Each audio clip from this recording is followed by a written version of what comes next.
নমস্কার সবাইকে। সবাই কেমন আছো? আশা করি সবাই ভালো আছো। আমার একটু অন্যরকম চ্যানেলে সবাইকে স্বাগতম। আমার আজকের রেসিপি হচ্ছে ভাপা নারকেল পিঠে। আমি এখানে নিয়ে নিয়েছি নারকেলের গুঁড়ো আর গুড়। এবার একটু নুন দিয়ে আমি চালের গুঁড়োটাকে ভালো করে মাখিয়ে নেব।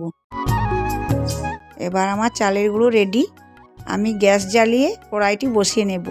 এবার আমি গুড় দিলাম। এবার একটু জল দিয়ে নিলাম।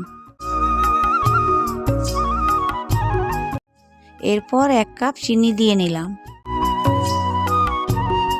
এরপর তার মধ্যে 3টি এলাচ দানা দিলাম।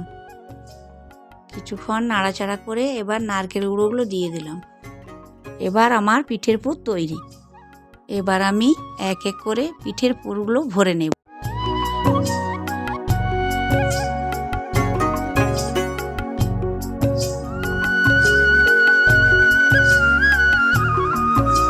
দেখতেই পাচ্ছ আমি 2 আকারের পিঠে বানিয়েছি।